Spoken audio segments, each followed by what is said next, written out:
ETF index mutual funds నేర్చుకుని stock మార్కెట్లో రాణించాలనుకుంటున్నారా? వెంటనే ఈ నెంబర్కి కాల్ చేయండి.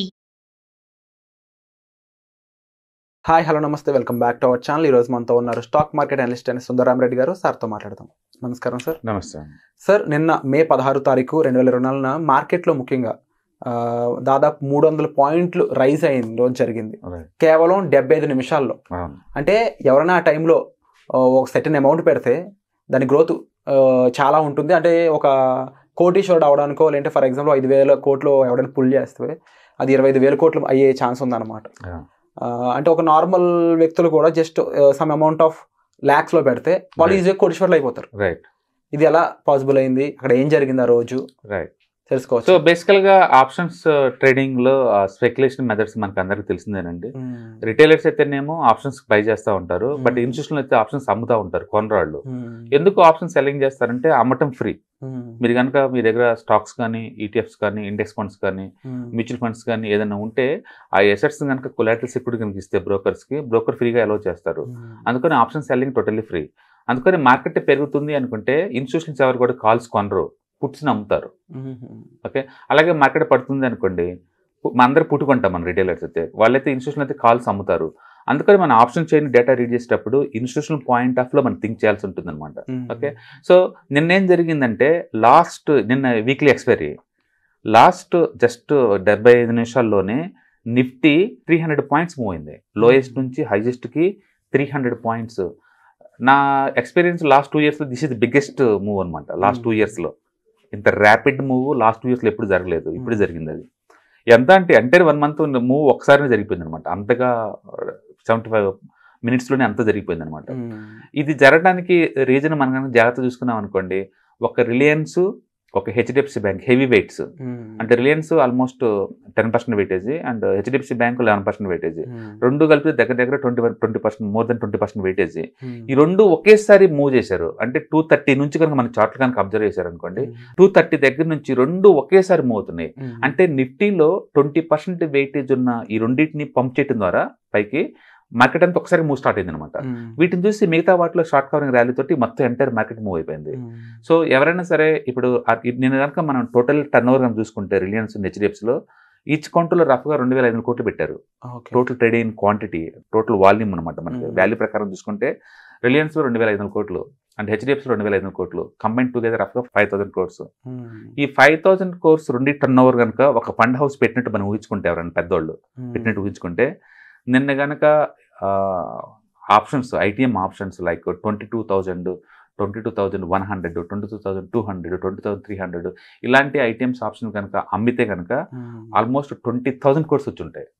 20,000 crores. ఎందుకంటే 300 ప్రీమియం కూడా జీరో అయిపోయింది.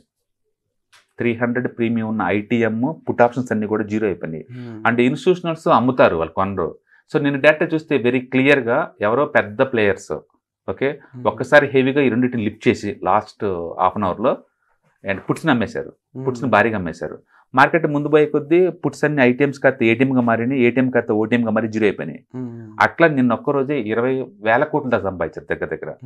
అయితే ఈ ఒక్కరా అండ్ ఒక ఫండ్ అయినా లేదా మల్టిపుల్ ఫండ్స్ అనేది మనకి ఎగ్జాక్ట్ డేటా అయితే తెలియదు, బట్ డేటా వెరీ క్లియర్. పుట్టి sellers make lot of money అనమాట నిన్న. ఓకే, సో ఈ రెండు కౌంటర్ని మేనేజ్ చేయడం ద్వారా దే మేడ్ గుడ్ మనీ అనమాట. యూజువల్గా ప్రతి ఎక్స్పైరీ అప్పుడు లేదా మంత్లీ ఎక్స్పైరీ అప్పుడు ఇదే జరిగింది. ఈ ఇండెక్స్ని మేనేజ్ చేయడం కోసం ఏంటంటే ఇండెక్స్లో ఉన్న హెవీ వెయిటేజ్ ఉన్న ఈ Reliance, HDFC bank, Infosys, ICICI bank ఈ 4 కలిపి ఆల్మోస్ట్ 30% కన్నా ఎక్కువ వెయిటేజ్ ఉంటాయి. వీటిని పుష్ చేస్తారు, చేసినప్పుడు నిఫ్టీ 5 బద్ది. ఒకవేళ మార్కెట్ని పడగొట్టాలనుకోండి, వీటిని పడగొడతారు, మార్కెట్ కింద బద్ది అనమాట.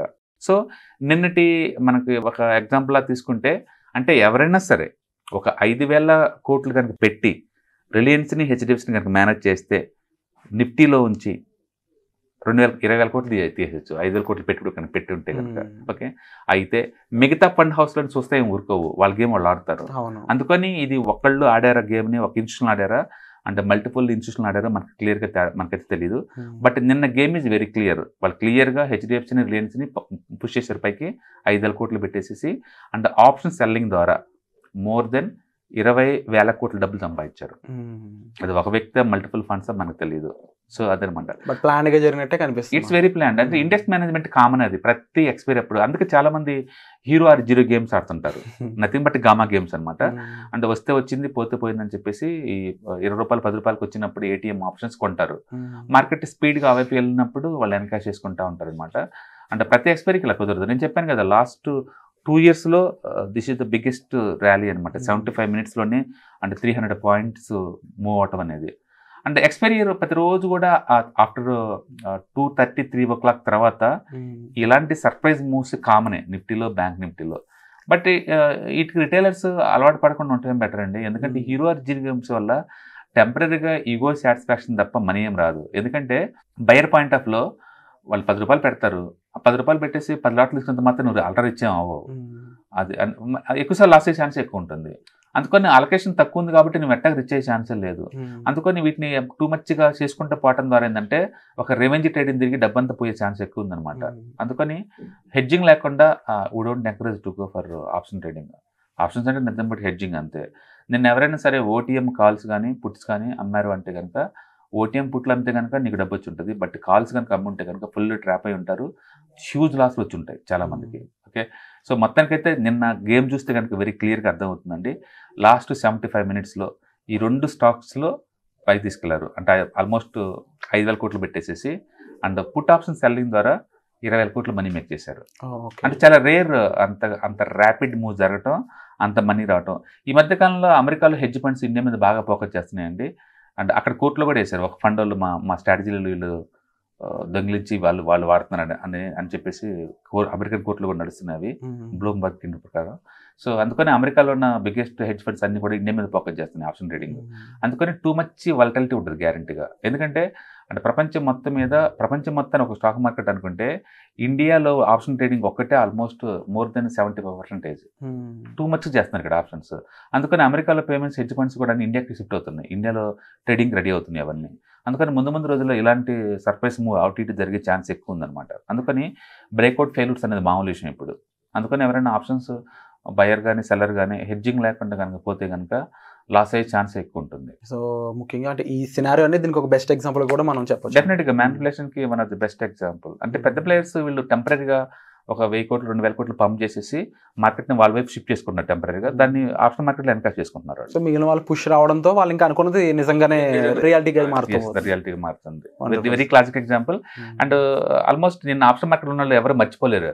స్క్రీన్ మీద కూర్చున్న వాళ్ళు ఎవరైనా సరే ఆ గ్రాఫ్ని నిఫ్టీ కానీ బ్యాంక్ నిఫ్టీ కానీ అసలు ఒకసారిగా ఒక దెబ్బతిన్న పాము పైకి లేసినట్టు ఒకసారి పైకి లేచింది. 300 పాయింట్లు అంటే మామూలు విషయం కాదు. It's very big move, surprise move. And పర్టికులర్గా ఎవరైనా కాల్ ఆప్షన్స్ కనుక నేను నమ్మి ఉంటే కనుక వాళ్ళకి సినిమా కనపడి ఉంటుంది.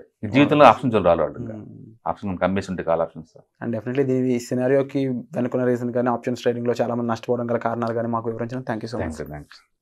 సుమన్ టీవీలో మీ పర్సనల్ అండ్ బిజినెస్ ప్రమోషన్స్ కోసం కింది నెంబర్కి కాంటాక్ట్ చేయండి.